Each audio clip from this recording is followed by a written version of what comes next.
89.9 KMOJ FM and KMOJ HD1 Minneapolis, St. Paul. Bringing unity to the community. 89.9 KMOJ, the People's Station. It's today's R&B and throwbacks. I'm Glam Life Kim, and right now I have on the phone lines with me one of my favorite people in the Twin Cities. How are you today, Anthony Taylor? I am blessed. I am excited to be here. First show of the new year. Kim. I know. Oh, my God. This is our first Minneapolis 360, you guys, for the new year. It is for the new year's 2021. And one of the things that I realized from our last show, and Kim, just to talk real quick when we had our caller, is just the gratitude that I feel that people takes things away from the show when we give them the information. And I think it was the brother who called, and it's one of the sisters called too, and just was grateful for the information. So I am blessed, first of all, to have this show, and two, to be with you doing this show. It's a blessing. It is a blessing. Thank you for having me. And I am always excited, Minneapolis, to be with you. First show of the new year. This is Minneapolis 360. I am your host, Anthony Taylor, African-American community specialist for the city of Minneapolis. Welcome to the new year. And one of the things that I want to talk about today, because as we go into this new year, 2021, there are so many things that is important that's happening locally and nationally.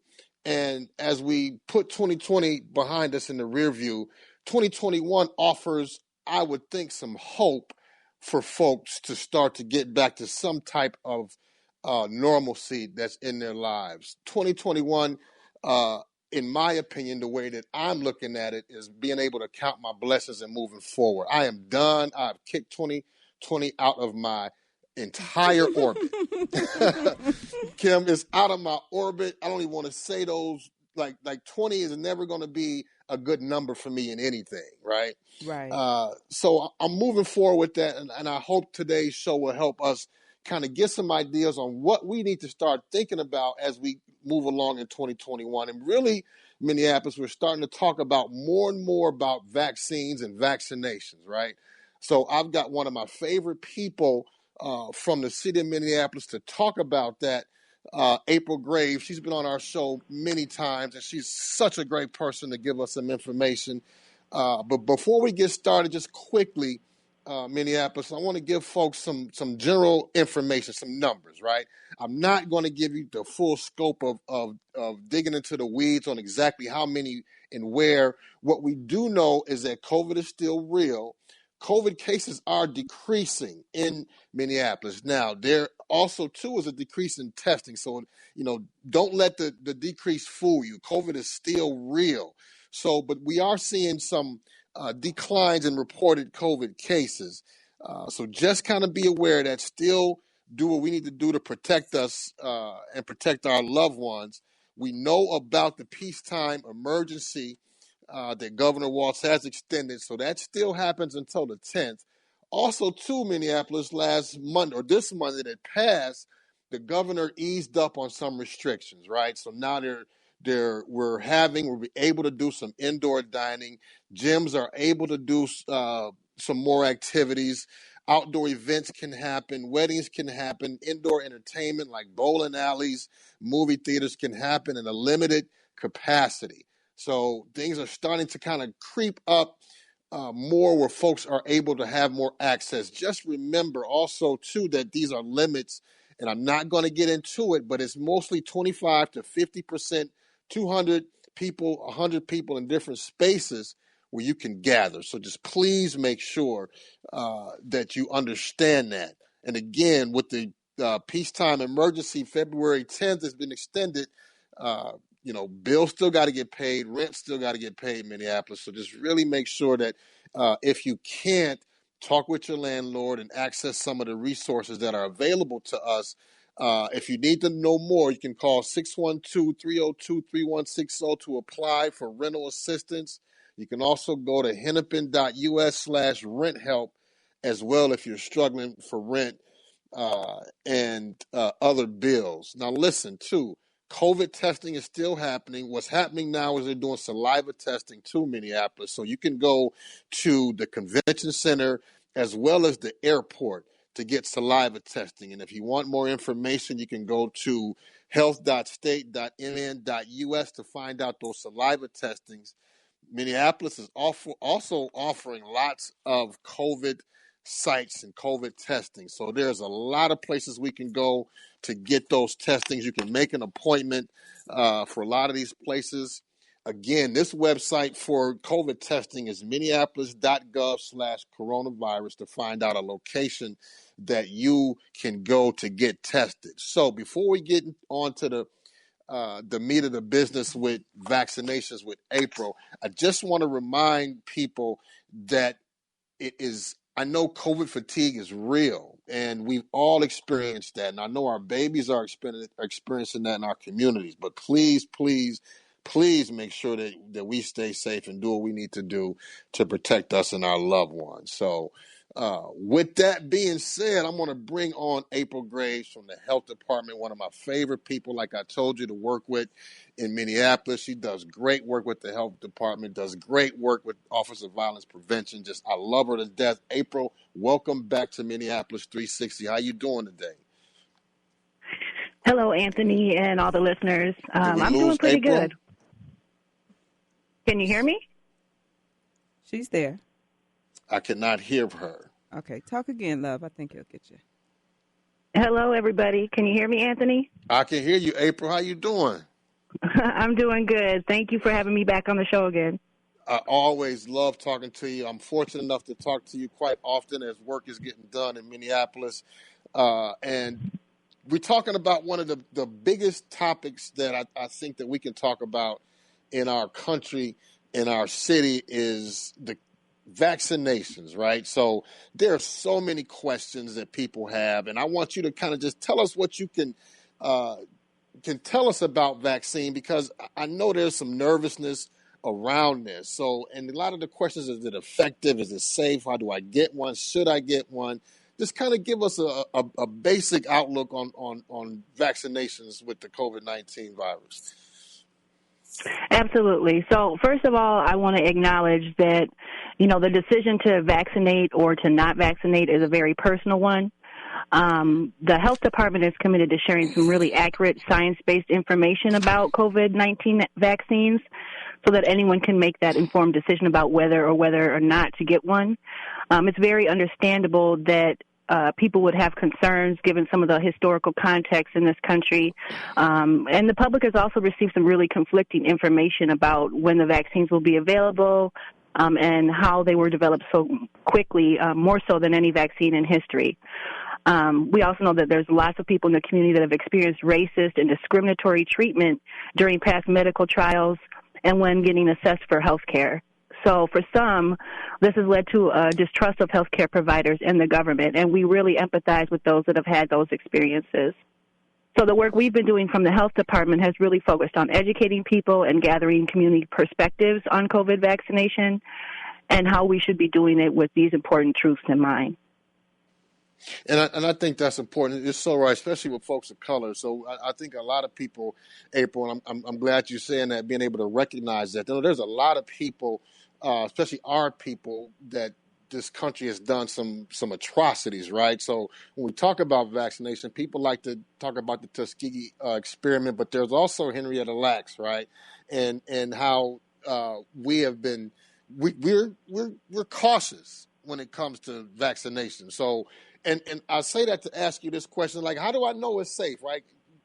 Me and Kim were talking before we got on, like, people talk about if there's a chip in it. Will I grow a third eyeball? Right? How do I know this is safe, and how can you assure me that it is, if you can?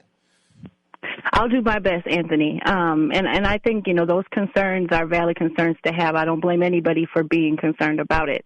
The truth is that the FDA, the Food and Drug Administration, has really strict standards for vaccine safety. So even though it has been developed quickly, the COVID-19 vaccine has undergone the same clinical trials and approvals that other vaccines have, similar to, the vaccines that many people get as part of, starting school. Researchers were all able to develop the vaccine so quickly because of some significant investment and commitment, unprecedented, and it's never really happened at that level before. It also helps that they've been working on vaccines for other types of coronaviruses for years, so they didn't have to start from scratch. Researchers work intensely to develop and test the vaccine. They're transparent in sharing the data and holding live hearings and pausing any trials if there's any adverse side effects that they think they need to slow down for. The vaccine clinical trials included people from diverse communities because these studies have to include people from racially and ethnically diverse backgrounds so they can have enough information to be confident that the vaccine is safe and works for these groups. Once the vaccine becomes available to you, a medical professional can tell you if there are any other safety concerns that you should be aware of based on your own personal medical history. But I'll also say that, working within the health department myself, I've volunteered some of my time at testing sites. So I actually was it was also made available to me personally if I wanted to get the vaccine. And I thought about it, for a while. I wasn't 100% confident myself about getting it. But after, reviewing a lot of the safety information and understanding the trials and the process of approval, I decided to go ahead and get the first dose of the shot myself last Thursday. I will say that for myself, and I don't have any underlying medical conditions or allergies of any sort. I'm pretty healthy. The only thing that I really noticed personally was my arm was sore for a couple of days right where the injection site was. I inspected, I looked carefully at what they were putting in my arm before I let them do it. I didn't notice anything that would have caused alarm, looked similar to any other kind of a shot you would get, like, for other communicable diseases. And beyond that, I was just a little bit fatigued that day, kind of tired, but no fever or any other symptoms for my own personal experience. And I'm just sharing that from my own perspective. And we're talking with April Graves from the Minneapolis Health Department. And April, I'm so glad you shared your personal experience. And I think that one of the things that I like for our guests and everybody, and including Kim, is to share those personal stories because it helps folks kind of connect personally with each other. And the thing that I want to ask you quickly, because I think, and you tell me, like, how important is it for you to just really do your homework around vaccinations? Because to me, it sounded like you put a lot of thought into the information around vaccines. So how important was that to you, and how do you think it's to be looked at in our community with getting the information around vaccines? Well, I think, first of all, you got to make sure you're doing your homework. There is a lot of misinformation going around. So making sure that you have access to, scientific knowledge about how the vaccine was created, and also thinking about your own personal health history, I think, is an important aspect of making that decision as well. I think it also makes a difference, too, just, how exposed you might be, and also, who you might be exposing with your interactions just day to day. But, there's different types of vaccines that work in different ways that offer protection.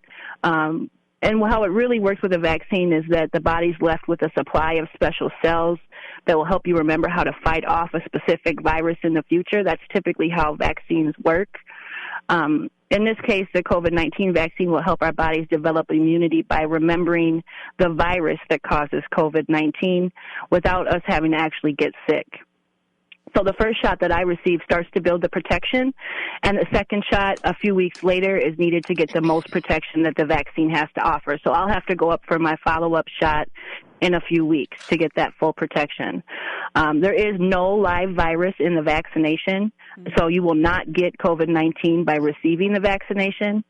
It is possible that after you receive the vaccination, the process of building up that immunity can cause your body to have symptoms of illness like a headache, tiredness, or maybe a fever. These symptoms are normal and are just a sign that the body is building immunity against the virus. So it takes about 2 weeks after the second dose to build up the full protection. So it occurs about 6 weeks after the first vaccine dose that you receive. So in the meantime, and even after you get the vaccine, it's really important to continue to follow the public health guidelines, like washing your hands, doing the physical distancing, and wearing masks even after you get your vaccine to help eliminate the virus completely from our community. We are with April Graves from the Minneapolis Health Department. Kim, I want to ask you a question, right? So we always seem to have topics that I think that are super important, I hope, for community. Just what's your thoughts on vaccination? Again, and necessarily you can add anything, but just your thoughts around this conversation that we're having about vaccines. So, okay, I do have a question for April, and I don't know. I've been leery about taking a vaccination. I used to take the flu shot, and then I stopped taking it, and I haven't had any issues. I mean, not to say that I can't get it or, and so I just wonder if it's similar to the same. So my question for you, April, will be, okay, someone who has had COVID, is it necessary or would you feel it's still mandatory for them to receive the vaccination? I mean, do you feel like it still would be worth them getting because they could potentially get it again? Or once you've had it, are you a little bit safer and may not need to take the vaccination? Some of the data on that is still kind of being processed, but I think the preliminary sort of response is that people who have had the virus in the past should still get the vaccine if they choose to, because other people who have gotten it once have been known to get it a second time, and so there is no for sure immunity just because you've already had it. But kind of speaking to your comment about the flu shot, I personally have only gotten the flu shot once in my life, and that was about 11 years ago when I had just had my youngest child. And I did that because I was in college and interacting with a lot of people and also nursing at the same time, and I wanted to keep my baby safe. Right. But my kids have never had the flu shot, and I haven't had the flu shot since, and we don't really typically get sick with the flu. So to me, it seemed a little bit like it wasn't needed. And I kind of weighed that along with my decision to decide to get the vaccination for COVID-19. No one in my family has gotten it thus far, at least not to our knowledge. If we did, then we must have been asymptomatic. So we haven't, had a test or tested positive at all. Okay. That being said, to me, it seemed like it's a lot more easily spread. I have my older mother living with me at home, and a lot of the work that I do out in the community could expose me, and that I've been prevented from doing in a lot of ways because of the virus. So I wanted to do whatever I could to protect myself and my family and those that I'm interacting with in the community to make sure that I'm not, continuing to contribute to the spread of the virus. And so that was part of my decision-making process in deciding to go ahead and get vaccinated. Makes sense. And I appreciate you both for sharing that, because I think a lot of us are making those decisions, right? Mm-hmm. And I want to be really clear, Minneapolis, before we continue with April. I or anybody else is not here to convince you either way around a vaccine, right? So it is a personal choice, and April brought that up at the top of the show. This is a personal decision. The idea is to give you the most information so you can make a solid decision on what you want to do with vaccines. So I just wanted people to know, because historically we understand the hesitation around vaccines. So April, I've heard that there are a couple types of vaccines, right? I know there's a Pfizer. I know there's a Moderna vaccine. Is one better than the other? Different types of vaccines work in different ways to offer protection, but with all of the types of vaccines, the body's still left with that supply of special cells that remember to help fight off the specific virus in the future. In this particular case, the COVID-19 vaccines help our bodies develop immunity by remembering the virus without us having to get sick with it. The first shot builds protection, and the second shot a few weeks later is needed to get the full protection. There is no live virus, and it's still possible that after receiving it, the process of immunity takes a while. Honestly, there isn't really a significant difference in those two that have been approved thus far. The main difference is just they're going to sort of different service providers. I received the Moderna vaccine, and they both are very similar. And the spacing between doses is a little bit different, but otherwise they both offer the same sort of level of protection. And they both went through the same process of approval with the FDA. Yep, and I think that's good to know. And I think some of the questions come up is that will I be able to choose which one I want, April? So do we know that information yet? If I went to get my vaccine, can I choose which one to take, or we're not really sure about that information yet? I don't think I have a definitive answer on that, but I think it's going to be somewhat dependent on how you receive it. So, like somebody who works in the medical professional, like for me, the reason why I got Moderna is because that was the vaccine that was offered by my employer. And I think some of the other vaccines will go to other specific service areas. So it's going to be somewhat dependent on who you receive it from, whether that's your employer or a healthcare provider, or whether you go to just like a clinic when it's more open to the general public. I have a question for you, April. Do you feel that maybe at some point they may make this a mandatory requirement for everyone? Great question. Right now, it's an emergency approval, so they cannot mandate it. By law, they cannot mandate anybody to have it because of the quick approval process that still was going through the full process. But still, when it is approved under an emergency, you cannot mandate for anybody to take it. Okay. Wonderful. And again, I would love to see just how things play out in a year or two, right, on requirements or not. And again, I know that it's not even being talked about, but we'll see, right? Mm-hmm. As we go up against the clock, April, I think one of the biggest questions that we have as a community is like, who's getting vaccinated now? When can I get mine? So if there's folks out there who are wanting to take vaccines, kind of explain where we're at in this process and the different phases that I think that our government here in the state of Minnesota is doing. So when can I get my shot if I want it?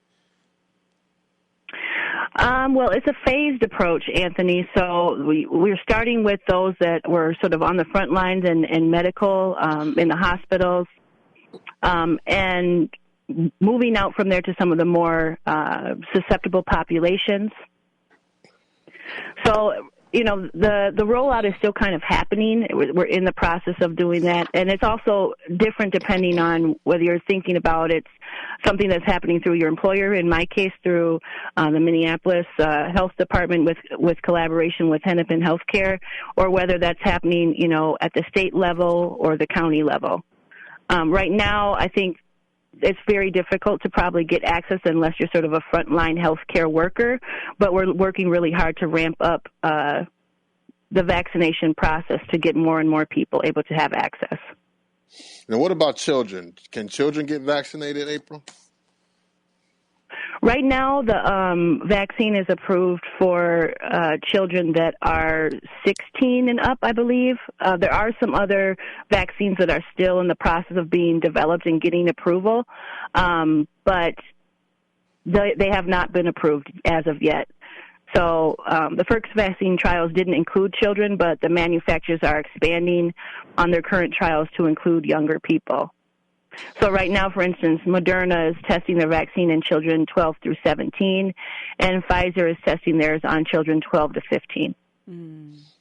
I do have a question, Anthony. If a caller wants to call in and ask a question, I know we only have a few minutes left. Would you like to take one? Absolutely. Okay. Callers, if you guys would like to call in, you got a quick question. You got to make it quick because we are against the clock. But the number is 612-377-3456. Again, that's 612-377-3456. And we are with April Graves from the Minneapolis Health Department. April, I want to get you out of here with two more questions, and if we got a caller, we'd like to hear from them. But so now we're talking about vaccines, and we are talking about hopefully the belief that we can go back to normal, and the vaccine can stop the spread, the COVID-19 pandemic. Is that true? Will this stop COVID-19?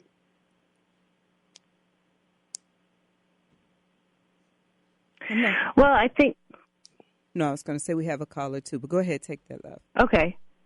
So for a vaccine to really work well, most of the population needs to get them. That is called like herd immunity. So when most people are immune to a virus, it's unlikely to spread. When you get vaccinated, you're protecting yourself and the people that are around you. The Center for Disease Control constantly monitors vaccine data to make sure that vaccines are effective, safe, and stopping the spread of the virus. So that ongoing monitoring is happening. Should we take this? So it's really going to be dependent on how many people get the vaccine and how quickly we are able to develop herd immunity. Yep, absolutely. Can we have a caller? Yep. KMOJ? Yes, I'd like to ask a question. Okay. Go ahead, love. You're on air. Okay, I'd like to ask, if I'm 67 and I'm a PCA worker, how soon do you think I can get my shot? If you're 67 and you're a PCA worker? Yes. Oh, good question. And I think April, hold on one second. This is April.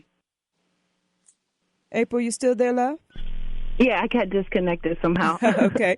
Well, so our caller says she's 67 and she wants to know, how can she get her shot?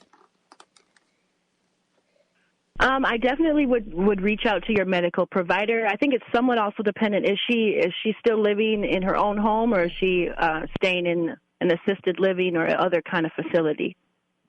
I'm living in my own home, but I'm a PCA worker.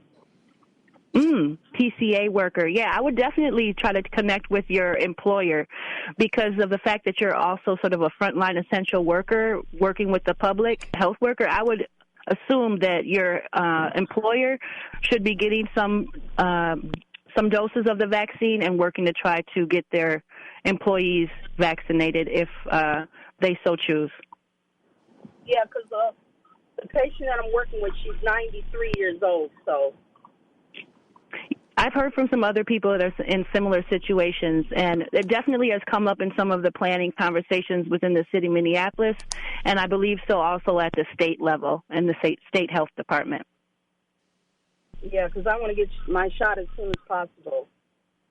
I think probably your fastest way of trying to access it would be to try to talk to your employer about it, because they...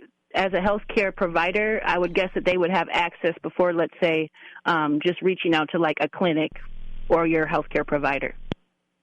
Okay. Thank you so much. Thank you for calling. Appreciate always hearing from community, and that was a important question because I think she's not alone. I think there's a lot of PCAs and people who are considered frontline workers who need to know that information. So I thank you, caller, for sharing that. April, in about maybe 30 seconds or less, give Minneapolis one of your biggest takeaways around vaccinations. Wow. It's complicated, right? You know, it's absolutely. It's complicated. It's not always easy to understand and you know, just regular terms like we would talk every day. But I think if you really understand the process of what vaccines do, and there's some easy infographics out there to understand what immunity is and how vaccines help build immunity, that can help you have a little bit better understanding of how that process actually works.